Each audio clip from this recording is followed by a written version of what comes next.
सब network crime world को subscribe करें, बेल आइकन दबाएं और अपडेट पाएं।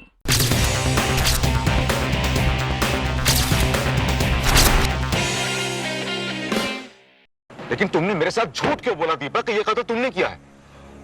जरा सोचो, अगर मैं अदालत के सामने तुम्हें कातिल बनाकर खड़ा कर देता तो मेरा तो मजाक बन जाता ना। मैंने जो कुछ भी कहा वकील साहब, उसका एक एक लफ्ज सच है। जब मैंने चौहान की लाश देखी तो मुझे ये लगा कि वो करंट से मरा है, इसीलिए तो मैंने वो एक्सीडेंट स्टेज किया।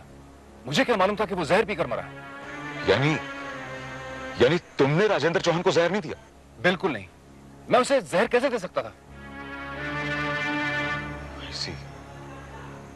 अगर तुमने राजेंद्र चौहान को जहर नहीं दिया तो हो सकता है कि सपना ने। नहीं, वो ऐसा बिल्कुल नहीं कर सकती।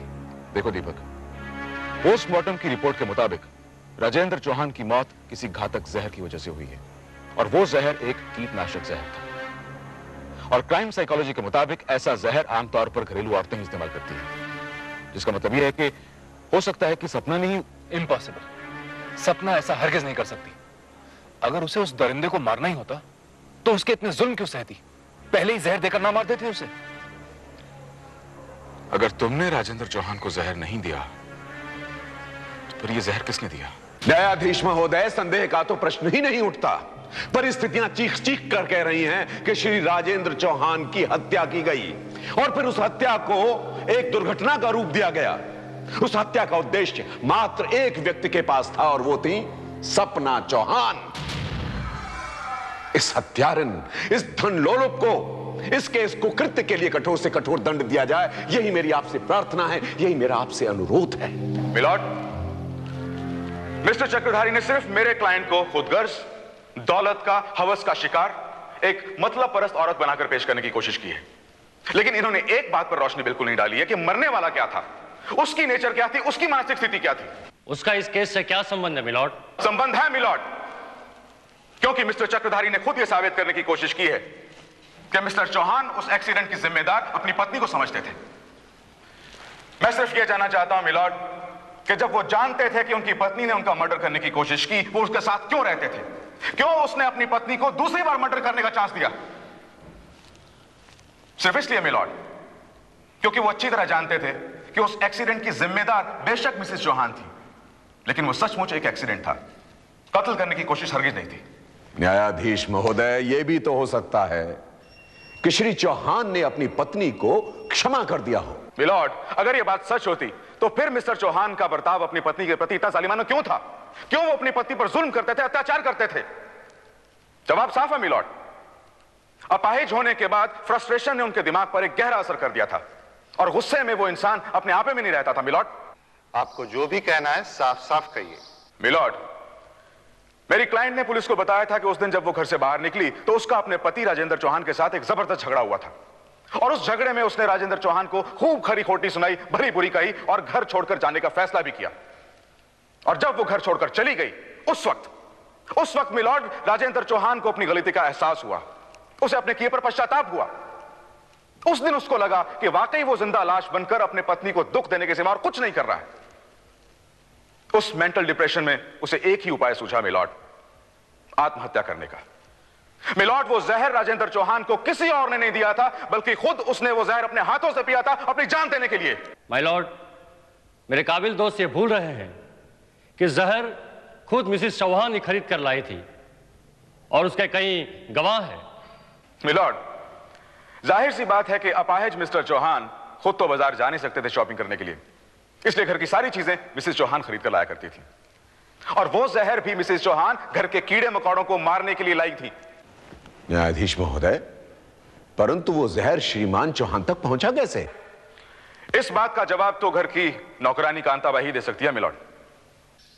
कांताबाई हाजिर हो।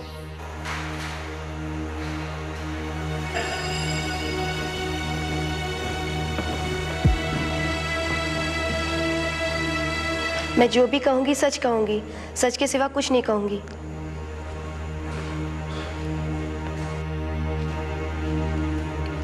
कांताबाई, क्या तुम जानती हो कि तुम्हारी मालकिन, तुम्हारी मेम साहब जहर खरीद कर लाई थी? हाँ, साहब ने ही उनको बोला था। वो जहर कहाँ रखा हुआ था कांताबाई? वो तो ऐसे ही पड़ा हुआ था, मैंने उसको उठा के ड्रॉयर में डाल दिया था।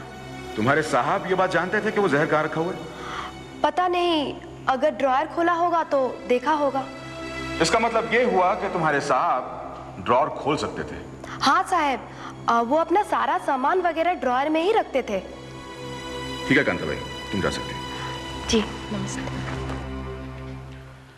मिलॉर्ड, इससे एक बात साबित हो जाती है कि वो जहर मरहूम की पहुंच में था, और जब मरहूम राजेंद्र चौहान हताश हो चुका था, निराश हो चुका था, तो उसने वो जहर पीकर अपनी जान दे दी ताकि वो अपनी बीवी के दुखों का अंत कर सके। मिलॉर्ड, सबसे पहले मैं ये जानना चाहता हूं कि मरहूम मिस्टर चौहान ने जहर लिया कैसे? जहर वैसा तो नहीं निकल गए होंगे ना? मिलॉर्ड, इसमें क्या प्रॉब्लम है? उन्होंने किसी भी चीज में घोलकर जहर पी लिया होगा। यानी दूध, पानी या शराब में? Of course. मतलब मरने वाले ने ग्लास में पहले दूध, पानी या शराब जैसी कोई चीज मिलाई और उसके बाद उसके अंदर जहर घोला और वो पी गए, राइट? जाहिर सी बात है मिलॉर्ड। तो उसका मतलब यह है कि घटना स्थल पर वह ग्लास का होना जरूरी है। जरूर होगा मिलॉर्ड, घटना स्थल पर कोई ग्लास नहीं है। पुलिस ने घटना स्थल के कई फोटोग्राफ्स लिए हैं, उसमें कोई ग्लास नहीं है। अगर मिस्टर चौहान ने आत्महत्या की तो वो ग्लास गया कहां?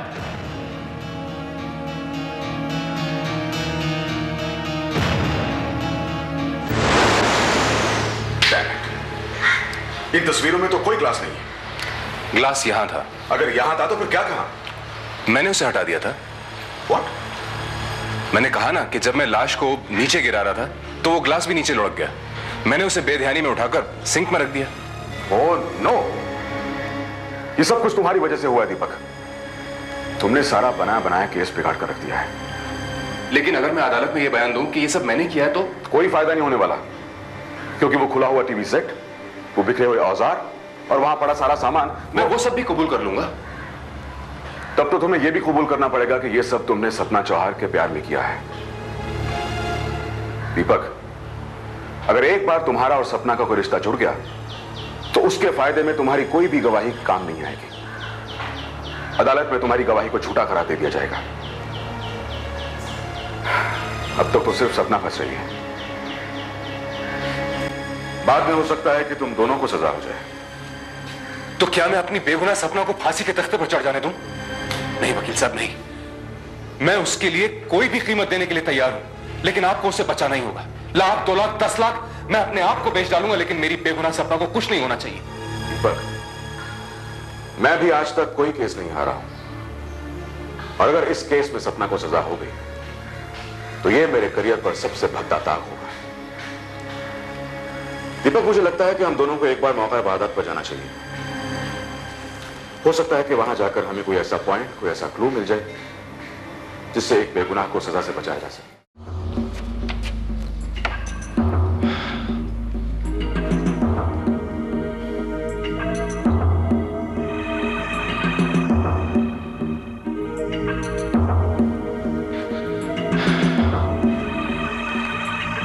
वकील साहब, यहां चौहान की लाश पड़ी हुई थी और वहां टेबल पर ग्लास रखा था।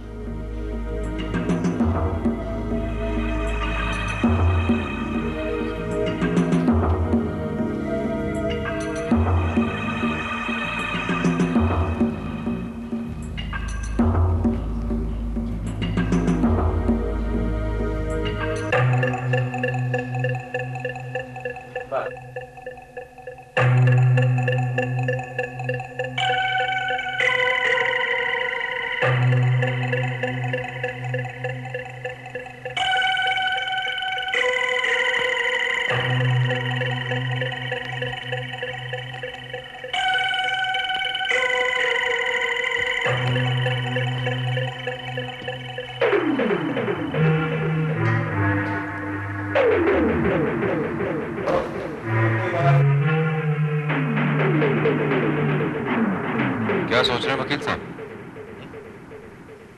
नहीं कुछ नहीं।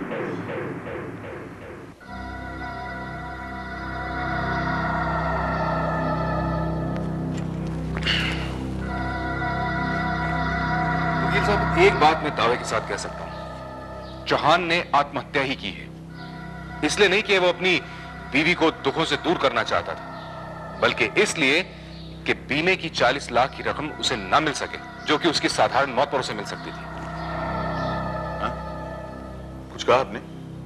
जी हां, वो अच्छी तरह से जानता था कि बीमा कंपनी वाले किसी भी हालत में बीमा कराने वाले की आत्महत्या की कंडीशन में वो रकम उसके नॉमिनी को नहीं देते। बस मिस्टर दीपक, अब मेरी समझ में सारा माजरा आ चुका है। अब तुम देखना कि मैं उस चक्रधारी का चक्रव्यूह कैसे तोड़ता हूं। न्यायाधीश महोदय, हमें ऐसा प्रतीत होता है कि अब इस विषय पर अधिक तर्क वितर्क करने की आवश्यकता नहीं है, क्योंकि मृतक राजेंद्र चौहान की मौत न तो आत्महत्या थी और ना ही दुर्घटना। अदालत के समक्ष ऐसे बहुत सारे सबूत प्रस्तुत किए जा चुके हैं जो हत्यारिन की ओर इशारा करते हैं। इसलिए हम आपसे अनुरोध करेंगे कि आप अपना निर्णय प्रस्तुत करें। मिलॉर्ड, कल अदालत में मिस्टर चक्रधारी ने बड़ी पुख्ता दलीलें देकर यह साबित किया था कि मिस्टर राजेंद्र चौहान ने आत्महत्या नहीं की थी, क्योंकि अगर उन्होंने आत्महत्या की होती तो वो ग्लास कहां गया। लेकिन मिलॉर्ड, मैं ये साबित कर सकता हूं कि वो ग्लास कहीं नहीं गया, वहीं पर था। इसके लिए मैं मिस्टर दीपक अवस्थी को गवाहों के कटघरे में बुलाना चाहता हूं मिलॉर्ड, जिन्होंने लाश बरामद की थी। Permission granted. दीपक अवस्थी हाजिर हो।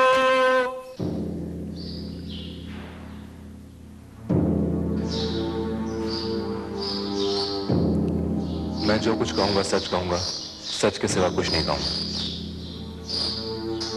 मिस्टर दीपक अवस्थी, राजेंद्र चौहान की लाश आपने बरामद की थी? जी हाँ, मैंने ही पुलिस को इन्फॉर्म किया था। जब आप राजेंद्र चौहान के घर पहुंचे तो क्या आपने वहां का ग्लास देखा था? जी हाँ, वहां टेबल पर एक ग्लास पड़ा हुआ था जो खाली था। क्या आप यकीन के साथ कह सकते हैं कि वहां टेबल पर कोई ग्लास था? जी हाँ, I am 100% sure. Mister Chakradhari, your witness please.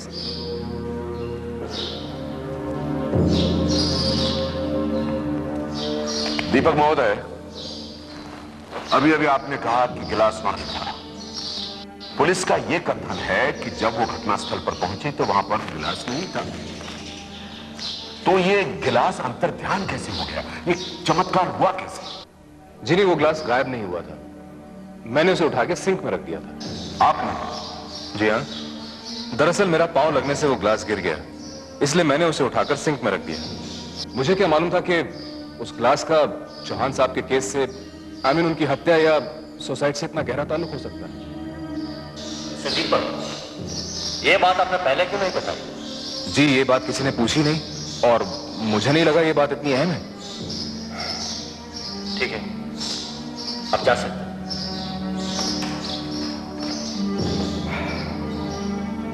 न्यायाधीश महोदय, अगर यह बात मान भी ली जाए कि गिलास वहां पर था, तो इससे यह तो सिद्ध नहीं हो जाता कि श्री चौहान ने आत्महत्या की थी। पहली बात तो यह कि उन्होंने कोई अपना अंतिम पत्र लिखा ही नहीं, यानी कि सुसाइड नोट। और दूसरी और सबसे अहम बात यह कि वहां पर दुर्घटना का वातावरण तैयार किसने किया? मिलॉर्ड, मिस्टर चक्रधारी ने 2 सवाल पूछे हैं, लेकिन उन दोनों सवालों का जवाब एक ही है। मिस्टर चौहान अच्छी तरह जानते थे कि उनकी आत्महत्या करने के बाद बीमे की रकम में से उनकी पत्नी को एक फूटी कौड़ी भी नहीं मिलने वाली, लेकिन वो अपनी पत्नी को बीमे की रकम से वंचित नहीं करना चाहते थे मिलॉर्ड। इसीलिए जानबूझकर उन्होंने वहां ऐसा कोई नोट नहीं छोड़ा जिससे कि उनकी मौत को आत्महत्या साबित किया जा सके। बड़ा ही हास्यास्पद लग रहा है। अधिवक्ता महोदय, अब यह कहेंगे कि श्री चौहान ने स्वयं ही दुर्घटना का वातावरण वहां पर तैयार किया? जी हां मिलॉर्ड, यही सच है।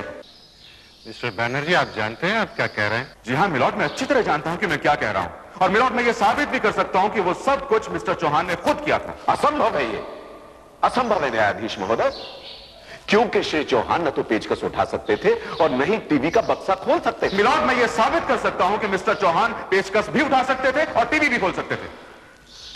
लेकिन उसके लिए मैं गुजारिश करूंगा मिलॉर्ड कि आपको एक बार फिर मेरे साथ मौका वारदात पर चलना होगा। न्यायाधीश महोदय, मेरी यह समझ में नहीं आ रहा है कि अधिवक्ता श्री बनर्जी आज क्या नया चमत्कार दिखाने वाले हैं, क्योंकि यह तो पहले ही सिद्ध हो चुका है कि श्री चौहान न तो नीचे से पेचकस उठा सकते थे और ना ही वो टीवी का बॉक्स खोल सकते थे। श्रीमान चक्रधारी साहब, उस दिन में और आज के दिन में बहुत अंतर है। उस दिन आप डेमोन्स्ट्रेट करके यह साबित करने की कोशिश कर रहे थे कि टीवी खराब होने की वजह से श्री चौहान इसे खुद ही ठीक करने की कोशिश कर रहे थे। जी, लेकिन आप आज नया क्या सिद्ध करना चाहते हैं? मिलॉर्ड, सच तो यह है कि श्री चौहान अपने मरने के बाद बीमे की 40 लाख रुपए की रकम अपनी पत्नी को देना चाहते थे, ताकि उनके मरने के बाद उनकी पत्नी पैसों के लिए मोहताज ना हो। मिलॉर्ड, ये 40 लाख रुपए वो अपनी उस बीवी को देना चाहते थे जिस पर उन्होंने बहुत जुल्म किए, बहुत से अत्याचार किए, जिसे जीते जी उन्होंने कोई सुख नहीं दिया। मिलॉर्ड, यही वजह थी कि उन्होंने अपनी आत्महत्या को एक दुर्घटना की शक्ल दे दी। चलिए बनर्जी साहब, अगर आपकी ये बात मान भी ली जाए कि टीवी को खोलने में उनकी सोच में अंतर था, परंतु नीचे का पेच वो नहीं खोल सकते थे, ये प्रश्न तो वही का वही रहा जहां पहले था। मिलॉर्ड, उस दिन जो कुछ भी हुआ उसे मैं आपके सामने रिकंस्ट्रक्ट करके पेश करना चाहता हूं। Please go ahead. Thank you milord. Milord, उस दिन श्री चौहान और श्रीमती चौहान के बीच एक जबरदस्त झगड़ा हुआ। इस झगड़े के दौरान उनकी पत्नी सपना चौहान ने राजेंद्र चौहान को बहुत धिक्कारा, जिसकी वजह से श्री चौहान को अपनी गलती का एहसास हुआ और उसी पल उन्होंने एक खतरनाक फैसला कर लिया। मिलॉर्ड,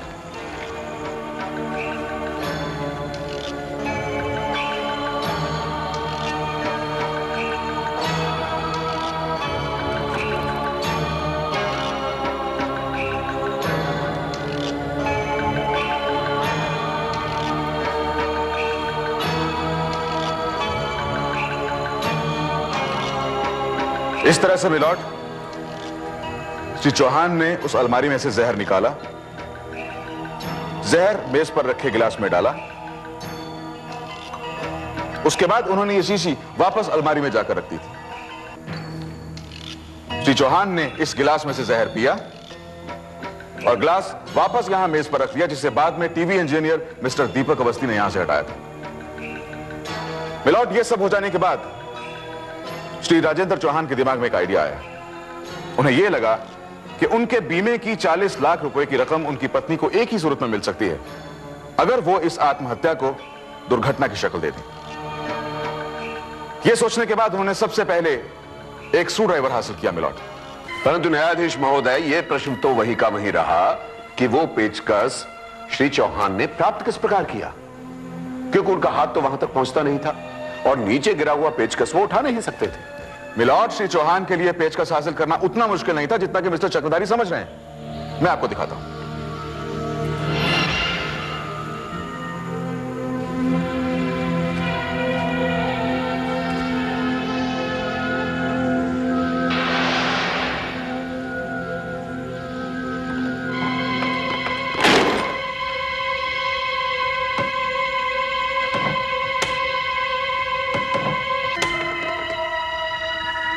मिलॉर्ड, जैसा कि आप अच्छी तरह जानते हैं कि मिस्टर चौहान की रीढ़ की हड्डी टूट जाने की वजह से उनकी कमर के निचले हिस्से में किसी तरह की कोई सेंसेशन नहीं होती थी। इसीलिए यह भारी भरकम टूल बॉक्स गिरने से भी उन्हें कोई भी दर्द या तकलीफ नहीं हुई।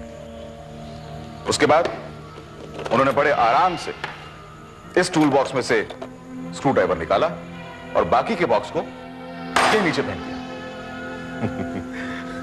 और न्यायाधीश महोदय, बाकी सारे के सारे पेंच जादू से निकलकर नीचे गिर पड़े।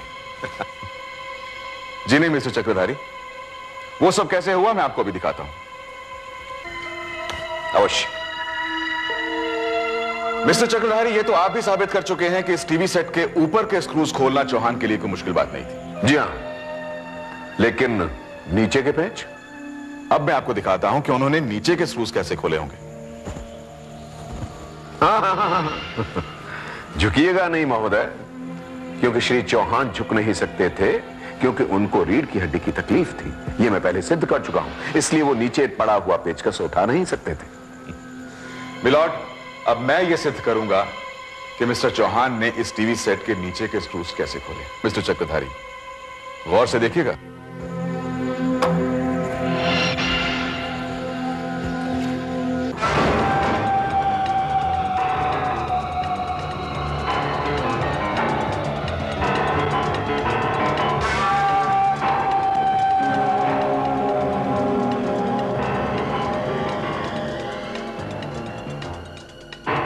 देखिए मिस्टर चक्रधारी, अब इस टीवी सेट के नीचे के स्क्रूज मिस्टर चौहान की बिल्कुल पहुंच में हैं।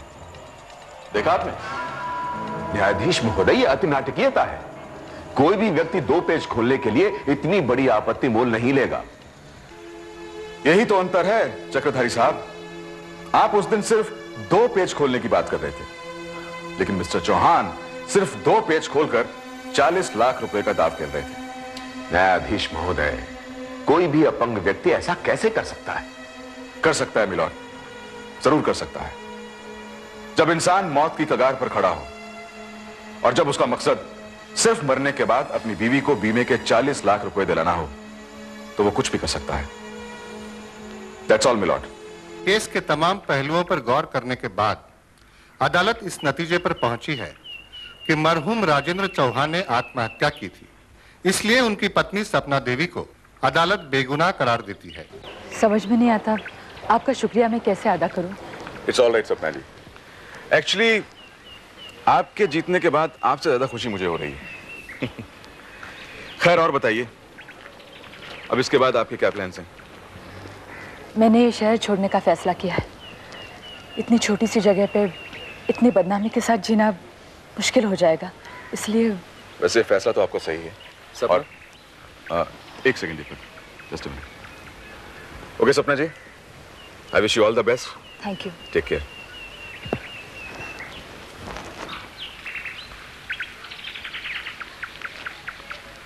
पागल मत बनो दीपक।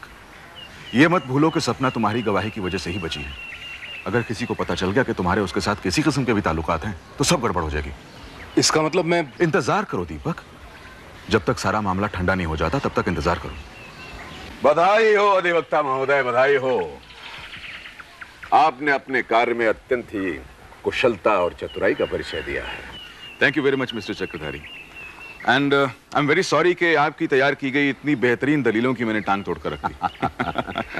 कोई अंतर नहीं पड़ता अधिवक्ता महोदय। मुझे तो अपनी कंपनी की 40 लाख रुपए की रकम बचानी थी।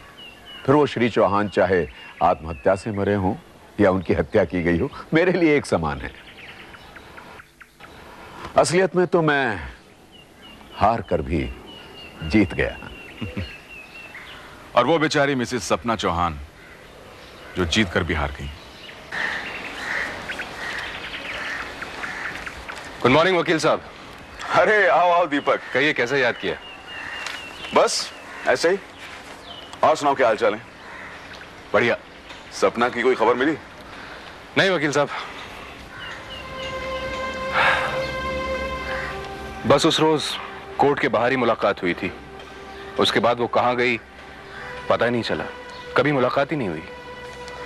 दीपक, मैं जानता हूं कि सपना कहां है। तुमने आज का अखबार पढ़ा क्या? नहीं, वक्त नहीं मिला। कोई खास बात? एक करोड़पति के मरने की खबर छपी है। बेचारे ने कोई 1.5 साल पहले दूसरी शादी की थी। अपनी पत्नी के साथ वो टेरेस पे टहल रहा था कि टेरेस से गिर जाने की वजह से उसकी मौत हो गई। Oh my God. उसके मरने के बाद उसकी करोड़ों की प्रॉपर्टी की इकलौती मालकिन उसकी पत्नी बन चुकी है।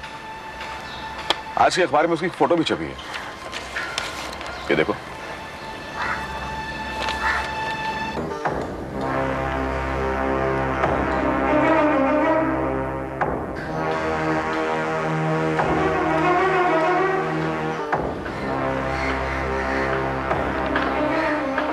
क्या सपना बेगुनाह थी या